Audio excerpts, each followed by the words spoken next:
The thought of standing behind this for like 15, 20 minutes is not working for me. So is it okay if I come a little closer to you guys? So I want to just give you a round of applause for choosing you this morning. You got up this morning to chose yourself.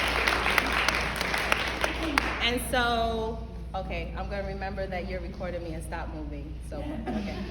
So, I want to just bring all of our energy and all of our intention into this moment and into this room. So, and the best way that I know how to do that is to connect to our breath, to connect for you to have the opportunity and for myself to have the opportunity to connect to my breath. Because without it, we would be what? Yes. So what is more important than it? I don't know. You can tell me if you want to try, but I don't know. So I want us to connect to our breath. So one thing that I love to do with children, and I find that with children, with adults, this is just a great breathing technique, period. So I want you to just stand up. Stand up. And we're gonna do what's called a rainbow breath. So you're gonna put your palms together and you're gonna take a deep breath in. And when we breathe in, we're gonna bring our arms up. And when we breathe out, we're gonna open up the rainbow. That's why it's called a rainbow breath, okay? Yes. So make sure you have personal space. Personal space, you're not gonna slap anybody in the face while you open up your rainbow. Be mindful of the people around you. So let's begin. Put your palms together. Take a nice deep breath in. Open up your rainbow with a ah. Let's try it again. Breathe in. Come on now. Come on now. We're gonna try this one more time. Palms together, breathe in. It's a little better. All right, have a seat. So, really quickly, I'm gonna take you back in time. Even though I like to tell people to try to stay as present as possible, I want to take you back in time to tell a little bit about my story. So, it was about 2014 when I was running my large family childcare, and I had just finished up the day to start my vacation, my 1 week in the summer. So I had 1 week in the summer and 1 week for the holidays, right? I'm sure many of you have that. So I usually took my week during 4th of July week. So I had just closed the childcare and I went upstairs and I had this thought in my head that was like, so you're telling me I just have a week? I just have a week to not feel the way I do right now, to not feel exhausted, to not feel, I started to bawl my eyes out. I started to cry, because I just was like, no, that can't happen in a week. It cannot happen in a week. So my husband came upstairs like, Kima, what's going on? What's the matter? I was like, I can't do it. I can't do it. I need you to call all those families and tell them that I am not opening back. Like, I can't do it. I'm done. I'm done. And yeah, it wasn't pretty. I mean, I'm making it sound a little pretty, but you know, the snot was going. It was a really emotional, super emotional time. And I mean, it was my rock bottom for being in this field. It was my rock bottom. So I remember looking up at my husband with all these tears in my eyes and telling him, I need you to take care of me. Because I didn't know how to fix it. I didn't know what was gonna make me feel better. And luckily enough, he was like, okay. So he got on the phone, he called his family, called his mom, called his sister, and was like, I don't know what to do with this woman. She's talking about calling everybody. It turned out that my sister-in-law actually is in the child care field as well. She teaches up in New York, but she has her summers off. So she actually came down and worked in my place for a month. The whole month of July, she worked for me. The whole month of July. Amen to that. Amen. Crystal Rodriguez. So she came down, and let me just say, I lived with this one. I've known this woman for like a long time. I met my husband when I was 17. So if there was anyone that I trusted with my babies, was her. And so I didn't have to worry. I didn't have to worry. You know that feeling of having time for yourself without worry? There's nothing like it, you know? So in that time, I was upstairs. I was watching the OWN network, Super Soul Sundays that I had on DVR for the longest and never got. And every Super Soul Sunday episode, I was up there still bawling my eyes out. I must have bawled for like 2 weeks. The first 2 weeks. I didn't even really leave the house the first 2 weeks. Just bawling and writing and journaling and getting in touch with what was going on. And I realized that every single thing that happened in my life, brought me to the point of wanting to work with young children. And I understood why I went through so much in my life to have me be able to connect to children, have me want to protect them, have me want to nurture them and care for them. And so I wrote myself a little manifesto that reminded me of that every morning. And I read it to myself every morning. But after my time, after my month, I realized that I need to start taking better care of myself, you know? And that luckily for me, I had a husband there, but many of us don't have husbands. Many of us don't have someone that could just spring into action and help us in those moments. So what we have to learn to do is to be there for ourselves, right? And no one teaches you that. No one teaches you that. I'm the oldest of 5. So all my life I was taught to, you take care of your brother, take care of your sister, but no one taught me how to take care of me. That's something you have to kind of just step your foot into and just start doing for yourself. The room is so quiet. Oh my goodness. So, you know, it just started me on this journey. So I want to just get in touch with you for a minute and just, so these are some things that I want you to listen to, and if any of them touch you, or if you're experiencing any of them, I should say, I think that you might want to start doing some self-care for yourself. If you're feeling depressed, I was feeling depressed. I didn't realize it because I blamed it on just being tired every day. Well, what I do is a lot, so I should feel tired. But, you know, it's not okay to get to close my door and go upstairs and be in my bed for the rest of the day and do nothing else. It's not okay to say no to every invitation that comes to me. Nope, can't do that. Nope, nope, not going there. You know, that is not a life. That's not really a life, you know? So depression. If you're having panic attacks, anxiety attacks, I was getting some of those.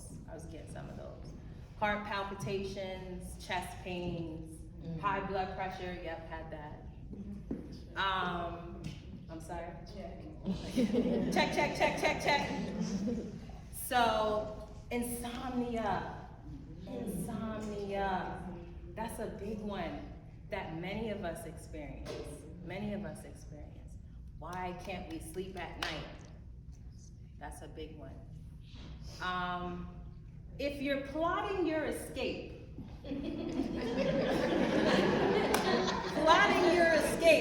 is a good sign that you don't want to be in the body you're in.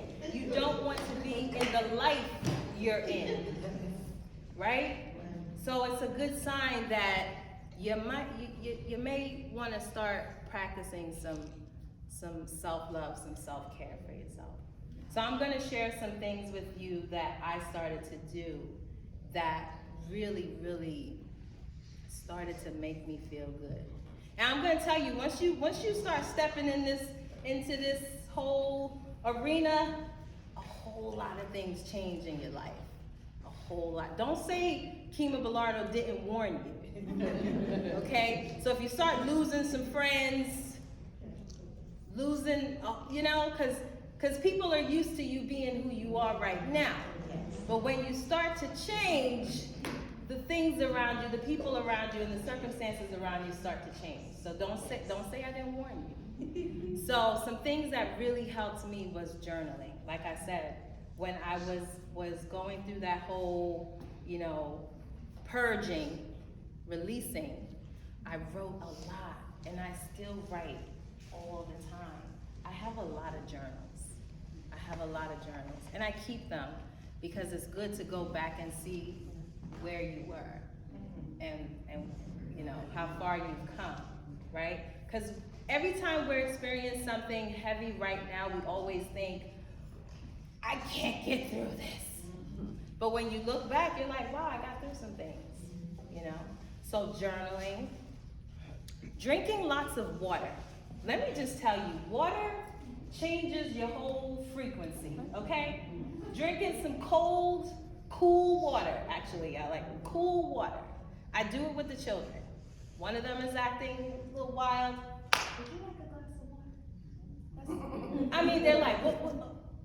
Sure. It just messes with their, okay. Walk over to the sink. They're like following me slow, like, what's she gonna put in my water?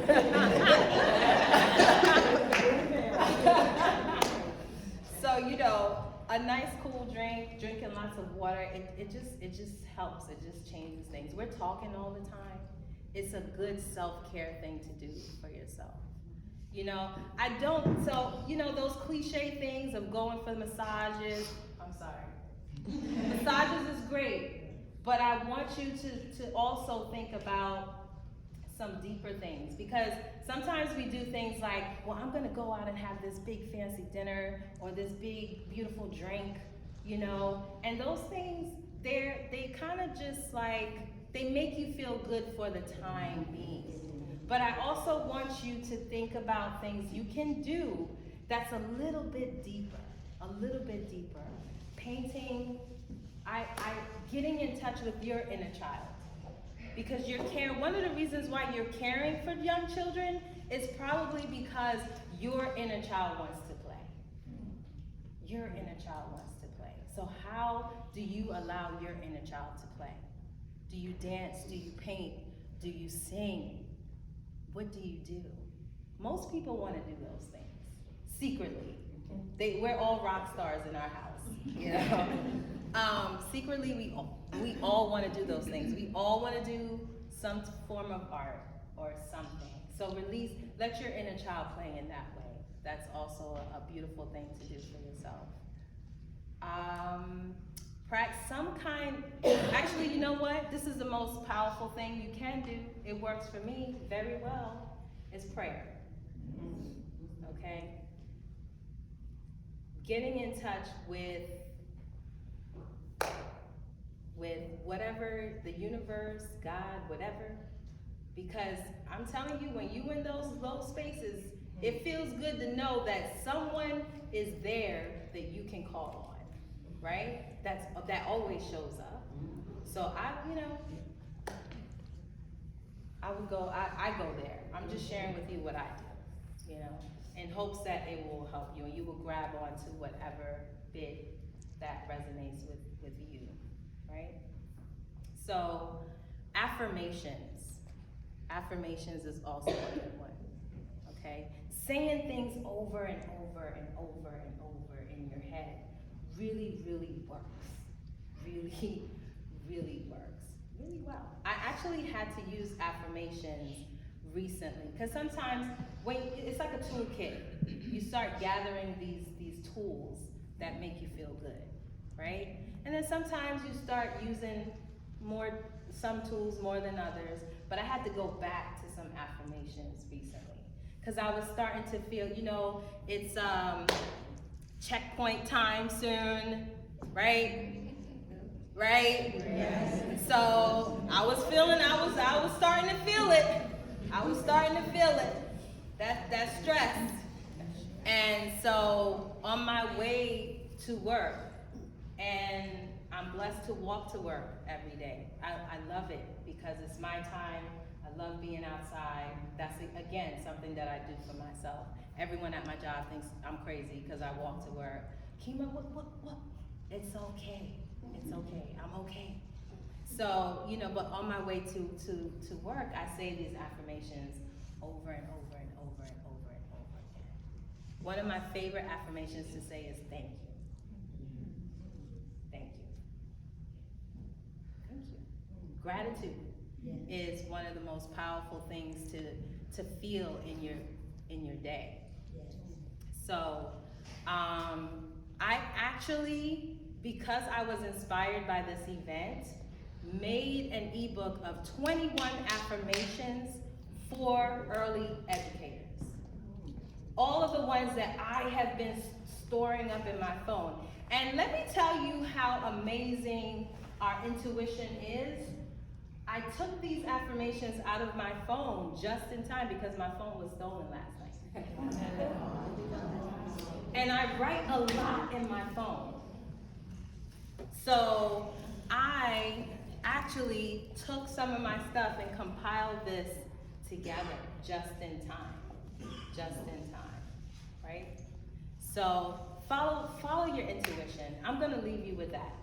Follow your intuition because you always know what you need.